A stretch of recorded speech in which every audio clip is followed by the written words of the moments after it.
It's my pleasure to introduce our next panel to you, and I'm going to jump right into that, Anita, and begin with our panel to come up and look at us with some of the pathways and the programs that are keeping some of the best. So our first panelist is Elizabeth Kolb Cunningham. Elizabeth is the director of the North Carolina New Teacher Support Program. The program provides an institute experience, instructional coaching, and ongoing professional development to 1,200 beginning teachers in high-needs schools across North Carolina, striving to assist teachers during a critical time in their career.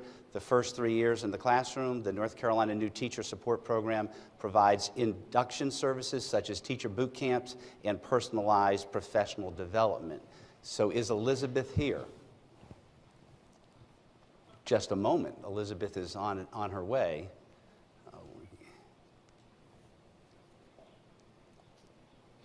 There we are.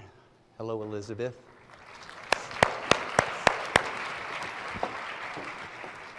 Been a long time since I've seen Elizabeth. Good to see you again. Our second panelist, Ann Maddock, is a senior advisor at the New Teacher Center, priding itself as the teacher of teachers. The New Teacher Center provides educators with a comprehensive set of services, including access to a community of best practices and professional development across the K-12 spectrum. So welcome to the stage, Ann Maddock.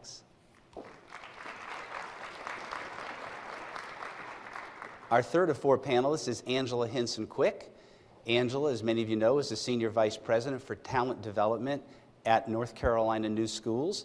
Partnering with high schools across the state, North Carolina New Schools provides teacher training that is focused on workforce development and classroom innovation, ensuring that all North Carolina students have teachers that ignite and create globally competitive students. Glad to have you here, Angela. Thank you.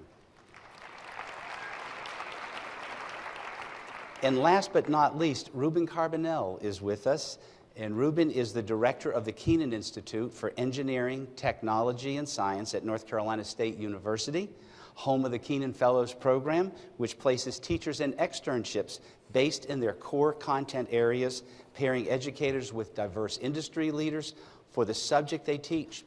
The Fellows Program provides highly relevant professional exposure that is, in turn, brought back into the classroom with our students, and we are delighted to have Ruben with us as well. Thank you.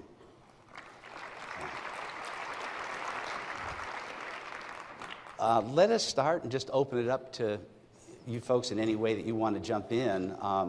We just heard from two great teacher preparation programs and all that they are doing to train our state's teachers. What is it about the beginning stages of a teacher's career that makes retention so difficult? So I'll let anyone who wants to start.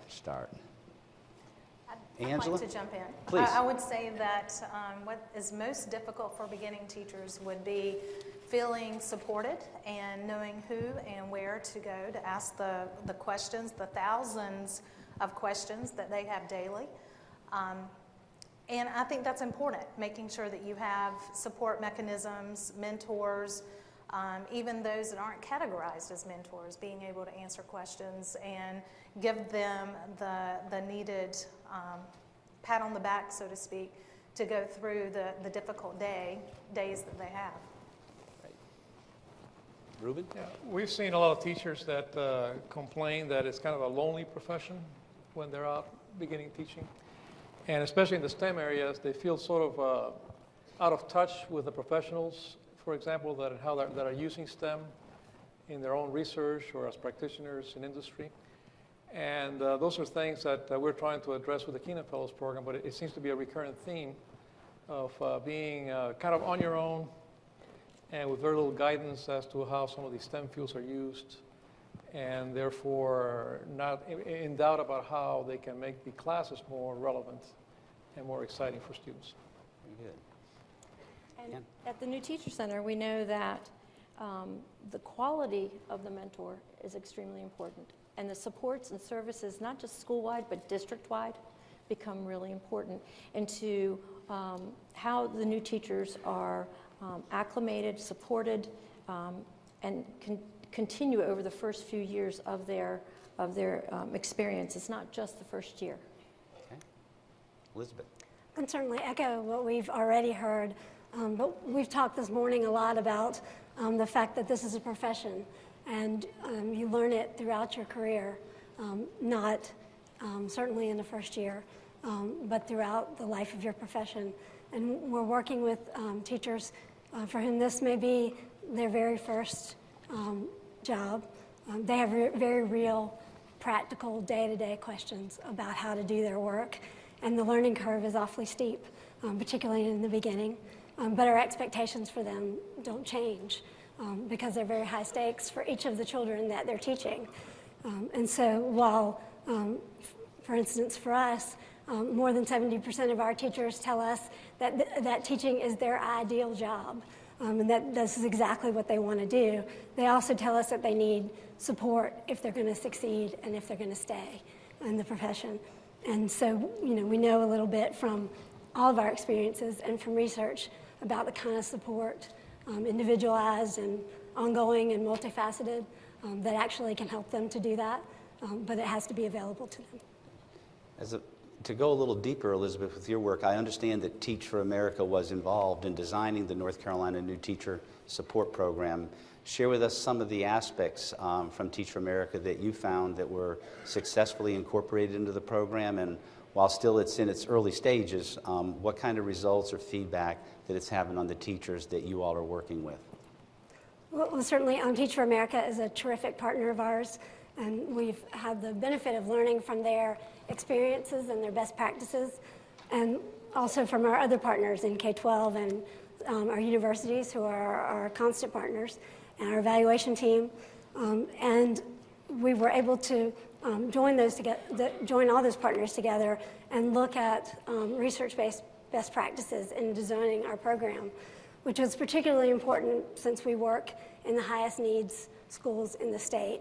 And so we have to succeed for them. As we heard this morning, particularly from Dr. Ladd, those are the places where our work is needed the most, and where we have teachers who need our support the most, and students who need us the most. And so the result of those conversations was to design a program where we offer those teachers a set of supports that is ongoing, a boot camp experience to set the stage for them when they first arrive in their first year, ongoing coaching that's with them throughout their experience, and then professional development that's aligned with all of that. And so, as you said, our program is still new, but as we're seeing some first early results, we do see our teachers outperforming others in their instructional skills. We see them responding more positively to surveys about the quality of their coaching and professional development. And we also see a retention rate of 86%, which is well above what you would expect for beginning teachers in our schools. Thank you. Good. And the Business Roundtable recently recognized the New Teacher Center for its contributions to K-12 education, and including a focus on the comprehensive new teacher induction program. This group of leading CEOs made the connection between advancing teacher effectiveness and workforce development. One of the things the New Teacher Center has done involves administering the teacher conditions surveys in now, I think, up to 20 states across the U.S., based upon that was started here in North Carolina back in 2002. In North Carolina, you've administered the last two in 2010, 2012. What have you learned, what have we learned from the North Carolina results about specifically supporting new and experienced teachers so they can be most effective? Yes, thank you, Tom. The work did begin here in North Carolina, a national leader in this effort. And just a note before we say anything else about some of the data pieces I want to share. The survey is a core set of questions, externally validated as part of the Gates Measures of Effective Teaching. It's not a climate survey. It's not a satisfaction survey.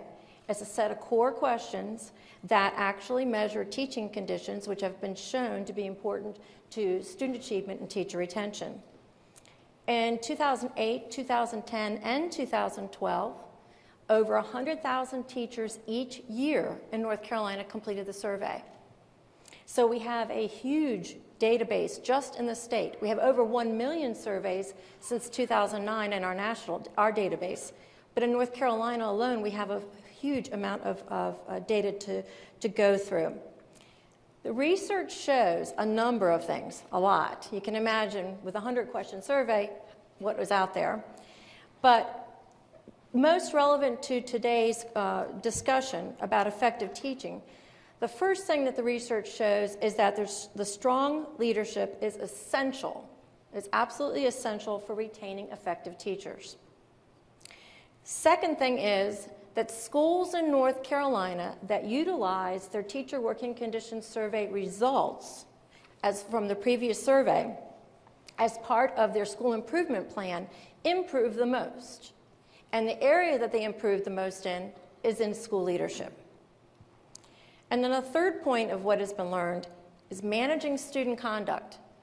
We heard some things about that this morning. It was kind of glanced over. We're not talking about, the types of students that are coming to school. We're talking about a school being able to develop policies and manage the students that come to the school. Managing student conduct is an area in North Carolina that is the most aligned with student success and achievement. So if you take those two things, school leadership and managing student conduct, I just want to share some things from you about the 2012 survey. Starting off with some very positive findings. I think a lot of people in here will be very glad to hear this. The school leadership facilitates using data to improve student learning. 94% of the teachers agreed. Teachers use assessment data to inform their instruction. 94% agree. That means 94,000 teachers are agreeing with us. Teachers are encouraged to participate in school leadership roles. 92%. Teachers work in professional learning communities to develop and align instructional practices. 90%, 90,000 teachers agreed to that. Compare, remember the school leadership component, managing student conduct, compare to the areas on the survey with less rates of agreement. Teachers feel comfortable raising issues and concerns that are important to them. The trust issue, 71%. So you think, okay, 71%, that's still positive. But think about it. That's 29,000 educators in this state that are saying they're not comfortable raising those issues that are important to them in their schools. School administrators consistently enforce rules for student conduct, 71%. Teachers are protected from duties. Now, you want to talk about effective teaching. Teachers are protected from duties that interfere with their essential role of educating students, 70% agreement. 30,000 educators are saying they don't agree with that. The non-instructional time, a number of people have mentioned non-instructional time, the time to collaborate and work together is sufficient, 59%. You've got 41,000 educators in the last survey that said that's not happening. And reducing paperwork, 45,000 disagree. So we know that schools that have positive teaching conditions amplify the effectiveness of their good teachers. Schools with poor teaching conditions exacerbate and undermine the impact of effective teachers. No longer can policymakers just focus on working to improve the abilities and skills of one person. It needs to be a whole school effort. And as we found out from not only from North Carolina, but from all these other states, indeed, that teaching conditions are student learning conditions, and it needs to be a joint effort in our schools. I know from our conversation with principals, the advantage of engaging the faculty and looking at the data and discussing the data, it gives a tremendous opportunity to define what some of the conditions are and even what some of the terms are, so they can take that conversation to a different level as well, which is very helpful. Angela, turning to continued support beyond induction in the beginning years, North Carolina New Schools not only boasts some of the top performing schools in the state, but several of your schools report a 0% turnover rate. As the Senior Vice President for Talent Development at North Carolina New Schools, what are some of the ways your organization is working to provide support for new, existing, and career educators? And are any of these models ones that can be scaled in other schools at the district level or statewide with other North Carolina educators? Thank you, Tom. We are excited at North Carolina New Schools because we have 10 years of work and of data to show the effectiveness of a focused, deliberate plan towards improving teacher skills. We at North Carolina New Schools focus and work with our partner schools, especially around this idea of engaging teachers in the learning process. And we believe that engaging teachers and treating teachers as learners, as we all were at one point, treating them as learners and providing professional development, specialized coaching in the content area, also in pedagogy, pedagogical different items as well. But we truly believe that the key to keeping teachers is empowering them and treating them as professionals that they are. And that will happen once you help them with continuous skill improvement. So North Carolina New Schools really does focus on this idea of coaching a common instructional framework, which means that every student in every class every day is reading, thinking, writing, talking, working together in a collaborative environment. And then we also focus on design principles for a whole school atmosphere that leads to this particular support. So over our work over the past 10 years, we have realized that this key to a focused, deliberate plan for continuous school improvement or skill improvement for teachers is one of the ways that we can scale what we have done with North Carolina New Schools to the state level. And one of the interesting things that we have found, and you mentioned the data when you introduced the question about the 0% turnover within some of our partner schools, I would say that a couple of other pieces of data that ties into conversations this morning was that based on the 2012 teacher working conditions, those teachers that were engaged with their students and with their faculty within North Carolina New School Services, our delivery, the statistic of those teachers that said that they believe professional development really does enhance their ability to improve student learning. We had a percentage rate of 36% of teachers that really believed in this deep professional development. 36% may not sound large, but the average rate or the average percentage for the state in 2012 was 16%. So if you look at that differential between 16% and 36%, we're extremely excited that schools and partner districts that work with us really do believe in the power of continuously improving teachers' craft. And we also believe that that is the key to student engagement. And so through making sure teachers are engaged and are learning and are excited about trying new things in the classroom, we also can make sure that the student-centered approach works as well. Thank you. The Kenan Fellows Program provides, as we talked a little bit earlier, intensive leadership training for teachers and places them in externships either in industry or academia settings related to their core STEM fields. Ruben, can you share with us how these immersion experiences are impacting educators across the state and how this is helping to keep our most talented teachers in our classrooms? Yeah, I'll be glad to. As you know, our program is now 13 years old, so we've been gathering experiences over the years. It's still it's getting more and more competitive each year. We've got about 50 slots, and we're trying to go after the best teachers in STEM that we can find. And they're exposed to 5 weeks of externships, usually in academic labs or industry labs, so they can find out how real applications of science and technology are being used now in everyday life. And then they go back and have a mentor in those companies or academic labs that work with them throughout the year to create new curriculum tools. And then these are disseminated through various ways, through workshops in the schools, sometimes in the school system, seminars, etc. And we've had some very good results coming back from evaluations. And one of them is that of those 260 teachers that have gone through this program over the years, 93% are still in education. And when you consider the long time frame, the fact that it's kind of a mixed mode, dual mode population of young teachers as well as experienced teachers, and the average rate at which we lose 10 teachers in North Carolina, that's a very, very high rate.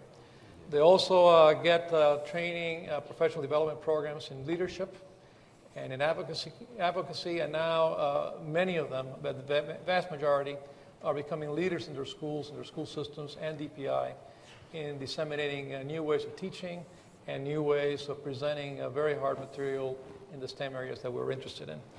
3/4 of the students feel that of those teachers that have gone through it, feel that they really have a much better understanding now of how science is used, how math is used in real life. It makes it more real for them, more relevant, and that's also, I think, a very positive thing. One of the big challenges in STEM education is making the student feel that they're actually a player or could be a player in that field long term. So this is going a long way towards that end, towards that goal. In the interest of time, I'm going to move to this, I think, last question. And knowing that we have a number of state and local school leaders here and community leaders, open this up to all of you.